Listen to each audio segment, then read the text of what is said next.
Hello everyone.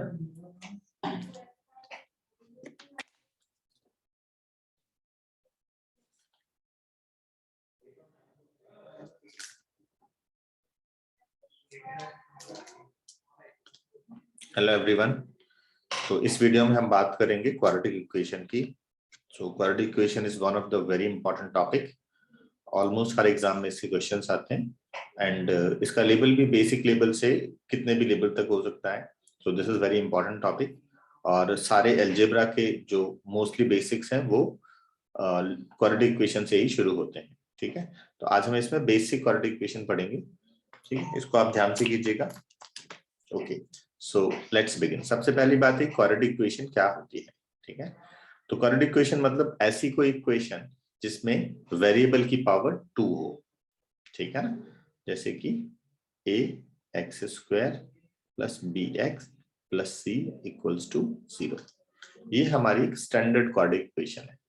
ठीक है, तो स्टैंडर्ड क्वाड्रेटिक इक्वेशन को हमें क्वेश्चन सॉल्व करने के लिए आता है, तो हमें इसको सॉल्व करना होता है। जैसे मान लीजिए आपको इक्वेशन दे रखी है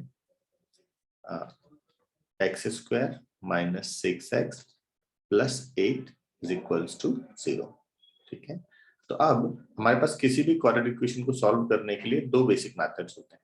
ठीक है, method number 1 is factorization and method number 2 is the formula. तो पहले हम सीखेंगे कि फैक्टराइजेशन से कैसे सॉल्व करते हैं। जस्ट फैक्टराइजेशन, जब क्वेश्चंस का आंसर इंटीजर में आता हो तो फैक्टराइजेशन इजी मेथड है, इससे क्वेश्चन जल्दी सॉल्व होता है और बहुत ही फास्ट होता है। ठीक है, इसलिए हम फैक्टराइजेशन पर पहले फोकस करते हैं कि हम इससे कैसे सॉल्व करते हैं। तो फैक्टराइजेशन के लिए हमें क्या करना होता है, हमें a और c का मल्टीप्लाई करना होता है। अभी यहाँ पर a और c क्या है, a आप देखिए a is the coefficient of x square and c is the constant term. ठीक है, इन दोनों का हम प्रोडक्ट करते हैं, तो यहाँ पर हम देखेंगे a की वैल्यू 1 है और c की वैल्यू 8 है, तो a इंटू सी आ गया क्या 8। ठीक है, अब हमें क्या होता है b को स्प्लिट करना है। ठीक है, इसको हम स्प्लिट टर्म भी बोलते हैं इस मेथड को। इसमें हम क्या करते हैं, b को स्प्लिट करना है। स्प्लिट कैसे करना है, हमें b के ऐसे दो पार्ट देखने जिनका सम 8 हो और जिनका सम 6 हो और प्रोडक्ट 8 हो। तो ऐसे नंबर क्या हो जाएंगे 4 and 2। ठीक है, तो 4 and 2 अगर हम लेंगे तो उनका सम 6 आ जाएगा और उनका प्रोडक्ट 8 हो जाएगा। अब हम इसको फर्दर ऐसे करते हैं, इस 6x को हम 4x और प्लस 2x लिख लेते हैं 6x को और 8 एज इट इज रहता है। This is the first step. Now अब हम क्या करेंगे, इस ब्रैकेट को ओपन करेंगे। ओपन करते वक्त हमें बस साइन का ध्यान रखना है। X square minus 4x minus 2x plus 8 is equals to 0। अभी आप फर्दर देखिए क्या होगा, ये जो शुरू के दो टर्म है और ये जो लास्ट के दो टर्म है, इनमें से आपको कुछ कॉमन मिल रहा होगा। शुरू के दो टर्म में you can see x common है तो बचेगा x माइनस 4। बाद के दो टर्म में से 2 कॉमन है। ठीक है, अगेन अब देखेंगे हम यहाँ पर x पे नेगेटिव है जबकि यहाँ पर पहले वाले में x पर पॉजिटिव था, इसलिए हमें यहाँ पर माइनस भी कॉमन लेना पड़ेगा। तो अब ये बचेगा, अब जब माइनस कॉमन लेंगे तो अंदर के साइन रिवर्स हो जाएंगे, मतलब जो x नेगेटिव था वो पॉजिटिव हो जाएगा और जो 8 पॉजिटिव था वो नेगेटिव हो जाएगा। सॉरी, इधर पे 4 बचेगा नॉट 8, सॉरी। ओके, अभी आप देखिए ये पूरा एक पार्ट हो गया, एक टर्म हो गया, ये पूरा दूसरा टर्म हो गया। अब इन दोनों टर्म में से आप देख सकते हैं x माइनस 4 कॉमन है। अब आपके पास बचेगा x माइनस 4 कॉमन लेंगे तो फर्स्ट टर्म में से बचेगा x और सेकंड टर्म में से बचेगा 2 और रिजल्टेंट इनका प्रोडक्ट कितना आना है 0। ठीक है, अब एक बहुत बेसिक फैक्ट है कि अगर आपके पास दो नंबर है और उनका प्रोडक्ट 0 है तो ये कैसे हो सकता है, ये तभी हो सकता है जो जब दो में से कोई एक नंबर 0 हो। तो या तो पहला नंबर 0 होगा तो x की वैल्यू 4 रखनी पड़ेगी जिसके लिए पहला टर्म 0 हो पाएगा, या फिर दूसरा टर्म 0 होगा, इसके लिए हमें x की वैल्यू 2 रखनी पड़ेगी। तो ये हमारे पास दो हमारे आंसर्स आ गए। पहला आंसर है 4, दूसरा आंसर है 2। इसको हम इसके सॉल्यूशन भी बोलते हैं या फिर हम इसको रूट्स भी बोलते हैं समटाइम्स। Is that clear? चलो हम ऐसे एक और क्वेश्चन करेंगे, फिर हम देखेंगे कि इसका हम और एडवांस वर्जन हम क्या कर सकते हैं। लेट्स सी, हमारे पास नंबर है, इक्वेशन है X square plus 7x minus 78 equals to 0। अब हमें इस इक्वेशन को सॉल्व करना है। अभी हमारा सबसे पहला रूल यही था, हम a इंटू सी करेंगे। तो now the product is -78। Sign का यहाँ पर ध्यान रखना बहुत जरूरी है, इट इज -78। ठीक है, अब हमें 7 को दो पार्ट में ब्रेक करना है जिनका प्रोडक्ट 78 हो, ठीक है, एंड सम 7 हो।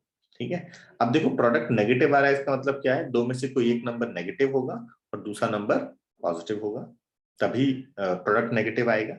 तो इसका मतलब है अगर एक नंबर पॉजिटिव है दूसरा नेगेटिव है तो उनको जब ऐड करेंगे तो बेसिकली वो आपस में सब्ट्रैक्ट होंगे।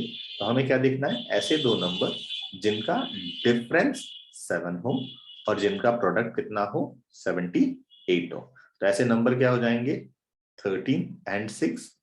ठीक है, इनका प्रोडक्ट 78 आएगा और इनका डिफरेंस 6 आएगा। ठीक है, अब हम क्या करना है आगे फर्दर, इसको हम लिख लेते हैं, ऐसे ब्रेक करते हैं, एक्स स्क्वायर प्लस हम 7x को क्या लिख देंगे 13x माइनस 6x। ठीक है, एंड माइनस 78 इक्वल्स टू 0। ठीक, देखते हैं फर्दर अब इसमें क्या कर सकते हैं। नाउ ब्रैकेट ओपन कर देंगे, so becomes x square plus 13x minus 6x minus 78 equals to 0। अभी देखेंगे x प्लस 13 और दूसरा पार्ट हो गया -6x माइनस 78। फर्स्ट पार्ट में से x आपको कॉमन दिख रहा है, it becomes x plus 13। Second part में आप देखिए दोनों नेगेटिव है जबकि फर्स्ट में दोनों पॉजिटिव आ रहे थे, इसलिए हमें माइनस कॉमन लेना पड़ेगा and we can take 6 as common. Again bracket में बचेगा x प्लस 13। अगर कभी भी आपके दोनों ब्रैकेट सेम नहीं आ रहे हैं इसका मतलब है आपने कुछ ना कुछ गलती जरूर की है, तो इस पर आपको ध्यान रखना पड़ेगा।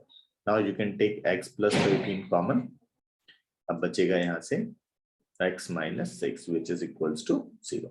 अगेन फिर वही कंडीशन बनेगी, अगर दो टर्म्स का प्रोडक्ट 0 है तो कोई एक टर्म तो 0 होगा ही, तो या तो ये 0 होगा तो x की वैल्यू 13 हो, सॉरी x बिकम्स -13, या फिर दूसरा ब्रैकेट 0 होगा तो x विल बिकम्स +6। ठीक है, तो आपको समझ में आ गया सम कब आएगा और डिफरेंस कब आएगा।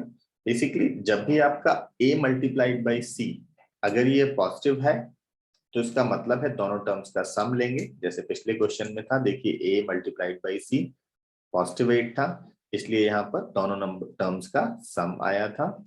जबकि इस वाले में आप देखेंगे कि a multiplied by c negative 78 था, इसलिए बीच के दोनों टर्म्स का हमने डिफरेंस लिया है। ये ऑलवेज फॉलो करेगा। Okay, let's see one more question, फिर इसके बाद हम सीखेंगे कि इन्हीं क्वेश्चंस को हम ओरली कैसे कर सकते हैं। ठीक है, ओके, तो हम एक क्वेश्चन ले लेते हैं, -4x स्क्वायर प्लस 13x हाँ प्लस 17 इक्वल्स टू 0। ओके, अब इस इक्वेशन में आप देख सकते हैं फर्स्ट टर्म नेगेटिव है। इन जनरल अगर ऐसा होता है तो हम माइनस से मल्टीप्लाई करके ऐसे भी बना सकते हैं, like 4x square plus it becomes negative, क्योंकि हम माइनस से मल्टीप्लाई करेंगे तो सबके साइन चेंज हो जाएंगे, मतलब फर्स्ट टर्म पॉजिटिव बाकी टर्म्स पे साइन कुछ भी हो बट हम फर्स्ट को पॉजिटिव कर लेते हैं। ठीक, अब अगेन हमें देखना पड़ेगा a into C, it becomes -68। Negative है मतलब अब हमें दो नंबर चाहिए जिनका डिफरेंस 13 हो और जिनका प्रोडक्ट 68 हो। तो ऐसे नंबर 17 एंड 4 ही हैं, तो 17x माइनस 4x। ठीक है, अब जब ये ब्रैकेट हम ओपन करेंगे तो क्या हो जाएगा, जो पॉजिटिव 17 है ये हो जाएगा माइनस का 17x और जो माइनस का 4 है वो हो जाएगा प्लस का 4x माइनस 17 इक्वल्स टू 0। अभी देखते हैं फर्स्ट टू टर्म्स में से आपको कौन मिल रहा होगा x, तो यहाँ बचेगा कितना 4x माइनस 17। बाद के टू टर्म्स में से कुछ भी कॉमन नहीं है, कोई बात नहीं, कुछ भी कॉमन मत होने दीजिए। Now, this is the first term and this is the second term. अभी दोनों टर्म में से आप देख सकते हैं 4x minus 17 is common. First वाले टर्म में से बचेगा x प्लस सेकेंड टर्म में से कुछ भी नहीं बचा, मतलब यहाँ बचेगा 1 which is equals to 0. Now we'll get again out, दो टर्म्स का प्रोडक्ट 0 है, इसका मतलब है कि दोनों में से कोई एक टर्म तो 0 होगा ही। तो अगर पहला टर्म हम इक्वल्स टू 0 रख देंगे तो x की वैल्यू आ जाएगी हमारे पास 17/4, और अगर हम दूसरा टर्म 0 रखेंगे तो x की वैल्यू हो जाएगी -1। ठीक है, तो ये हमारे इस इक्वेशन के दो सॉल्यूशन या दो रूट आ गए हैं। ठीक है, आई थिंक सभी को समझ आ गया। चलिए अब हम देखते हैं कि अभी हमने जो किया है इसको हम ओरली कैसे सॉल्व करते हैं। ठीक है, क्योंकि ये जो सारा प्रोसेस हमने किया है इसको करने से इसको किए बगैर भी हम ये आंसर्स लेकर आ सकते हैं, बिकॉज हमें एंट्रेंस एग्जाम या कॉम्पिटिटिव एग्जाम देना है जहां पर ये डिपेंड नहीं करता कि आपने सॉल्व कैसे किया है, ओनली डिपेंड्स द आंसर। ठीक है, तो हम देखते हैं कि हम इसको डायरेक्टली कैसे सॉल्व करते हैं। ठीक, चलो अब हम फर्स्ट क्वेश्चन पर आते हैं और हम वहीं से देखेंगे कि हम डायरेक्टली कैसे सॉल्व करते हैं। तो देखो, हम इस 6 को जिन दो पार्ट में ब्रेक करते हैं, इस b को जिस दो पार्ट में ब्रेक करते हैं वही एक्चुअल में हमारे सॉल्यूशन होते हैं। अभी कैसे मैं आपको बताता हूँ। जैसे हमने 6 को ब्रेक किया था, दो नंबर हमें देखे थे 4 and 2 जिनका सम 6 है और प्रोडक्ट 8 है, तो ये 4 और 2 ही हमारे रूट्स आएंगे। बट कैसे, देखो नेगेटिव है, दोनों पे सेम साइन है, मतलब दोनों नेगेटिव आए होंगे। पहले देखो -4x and -2x, -4x and -2x आए थे।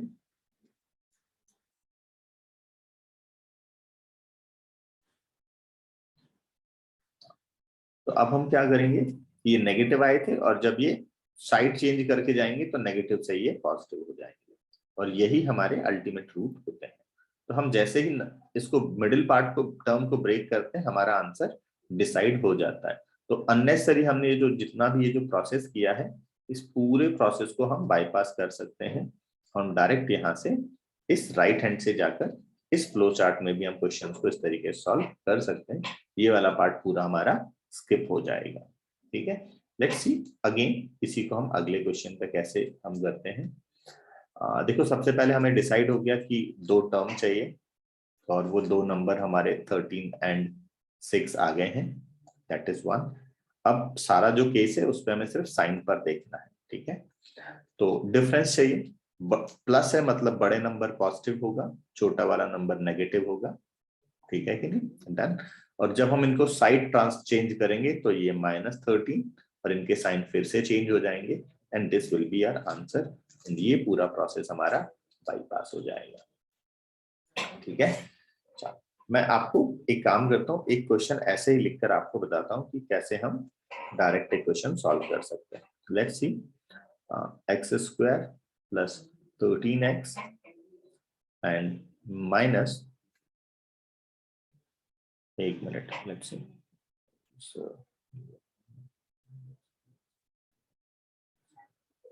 okay 198 is equals to 0। ठीक है, ये हमारी इक्वेशन है। ठीक है, वेरी सिंपल।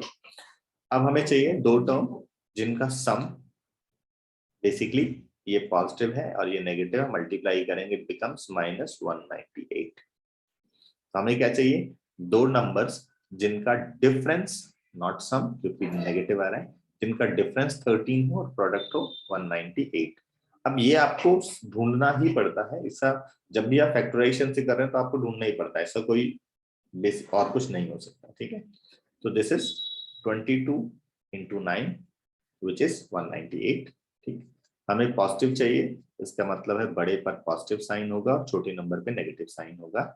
नेक्स्ट, अब जब हम इसको इक्वेट करेंगे तो x + 22 होगा, ये हमारे जो ब्रैकेट में आएगा, और x - 9 आएंगे, ये हमारा फाइनल फैक्टराइजेशन आएगा। और जब हम इनको इक्वेट करेंगे तो 22 पॉजिटिव की जगह माइनस हो जाएगा और x -9 माइनस की बजाय प्लस हो जाएगा। ठीक है, तो जैसे हमें ये पता चला था हम डायरेक्ट आंसर लिख सकते थे -22 एंड +9। ठीक, सपोज अगर यहाँ पर प्लस की बजाय माइनस होता तो क्या होता, अगर यहाँ प्लस की जगह माइनस होता तो क्या होता, अब हमें बड़े नंबर पे नेगेटिव साइन लेना पड़ता, छोटे नंबर पर पॉजिटिव साइन लेना पड़ता, और जब हम इसको ट्रांसफर करके दूसरी साइड ले जाते तो ये पॉजिटिव आंसर आ जाता और ये नेगेटिव आंसर आ जाता। ठीक है, आई होप सभी को क्लियर हो गया होगा। अभी इसी में एक और भी स्टेप है, नेक्स्ट फाइनल स्टेप हमें और चाहिए। Look at this previous one. Yes, अभी इस क्वेश्चन में अगर आपने देखा था तो दो नंबर जिनका प्रोडक्ट हमें 78 चाहिए था, डिफरेंस हमें 13 चाहिए था, हमारे नंबर आ गए थे कितने, 17 एंड 4। मैं इक्वेशन लिखकर आपको दिखा देता हूँ। लेट्स सी, इक्वेशन है 4x square minus 13x minus 17 equals to 0। ठीक है, तो हमें क्या चाहिए, दो नंबर चाहिए जिनका प्रोडक्ट हो -68 और जिनका डिफरेंस हो 13, क्योंकि ये नेगेटिव है और हमें वो नंबर यहीं पर ही दिए हैं, नंबर है 17 एंड 4। यहाँ पर साइन नेगेटिव चाहिए, इसका मतलब बड़े नंबर पे साइन चाहिए नेगेटिव, विच इज -17, और छोटे नंबर पे साइन चाहिए पॉजिटिव, विच शुड बी +4। और जब ट्रांसफर करेंगे तो रिजल्ट्स हो जाएंगे +17 and -4। But yes, you can say these are not the final answer. Final answer कैसे लाना पड़ेगा, देखो एक्स स्क्वायर का जो कोफिशिएंट है इससे हमें सबको डिवाइड करना पड़ेगा, so this will be the final answer, minus +17/4 and -4/4। Look at the earlier question जो हमने किया था, +17/4 -1, यही आंसर्स थे और यही हमारी इक्वेशन थी। ठीक है, चलो एक और क्वेश्चन हम ऐसे ही लेते हैं कोई भी।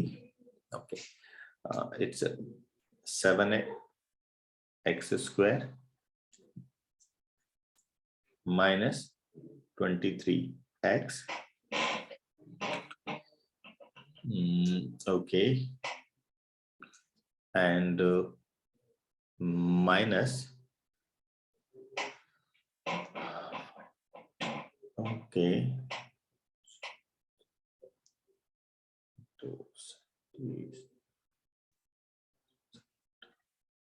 518। ठीक है ना, मुझे एक्चुअल में सोचकर नंबर लेने पड़ रहे हैं ताकि हमारे आंसर्स डायरेक्ट आ जाए। ठीक है, अब हमें ऐसे दो नंबर चाहिए। ओके ओके, ये मैंने गलत लिख दिया नंबर, थोड़ा सा गड़बड़ हो जाएगा। हमें नंबर चाहिए, इसकी जगह पे लेट्स पुट 74। ठीक है, तो हमारी इक्वेशन है 7x square minus 23x minus 74 equals to 0। हमें इसको सॉल्व करना है, तो हमें दो नंबर चाहिए जिनका प्रोडक्ट 7 इंटू -74 हो, इट मीन्स -518। ठीक है, और उनका डिफरेंस 23 हो। चलो मैं ये कर रहा था, डेटा मैंने थोड़ा डिफिकल्ट ले लिया, let me help you with little bit easier data. So let's see, 2x square minus 5x minus, okay, 5 का अंतर आएगा 9 प्लस 7 प्लस 5 12 42 इक्वल्स टू 0। ठीक है, अभी थोड़ा इजी डेटा ले लिया। तो मेरे को दो नंबर है जिनका प्रोडक्ट है -84 और सम डिफरेंस है 5, तो ऐसे नंबर हमें क्या मिलेंगे, 14 9, इट्स 12 एंड 7, 14 12 एंड 7। ठीक है, तो हमारे फाइनल आंसर क्या आने वाले, 12 एंड 7 से कुछ थोड़ा सा और चेंज होगा। हम देखते हैं 12 एंड 7 पे क्या क्या चेंज करने पड़ेंगे। सबसे पहले हमें साइन देखना पड़ेगा, इस 5 पर नेगेटिव साइन है, मतलब बड़े नंबर पर नेगेटिव होगा, छोटे नंबर पर पॉजिटिव होगा। जब हम उनको ट्रांसफर करेंगे तो ये साइन चेंज हो जाएगा, ये माइनस से प्लस हो जाएगा और ये प्लस से माइनस हो जाएगा, मतलब रिजल्ट्स हो जाएगा 12 एंड -7। एंड अब इस रिजल्ट्स को हमें 2 से डिवाइड करना पड़ेगा, so this is our final solution set. Okay, so we are winding up this video here. In the next video we'll discuss further properties of and the second method of solving the quadratic equation. Thank you very much.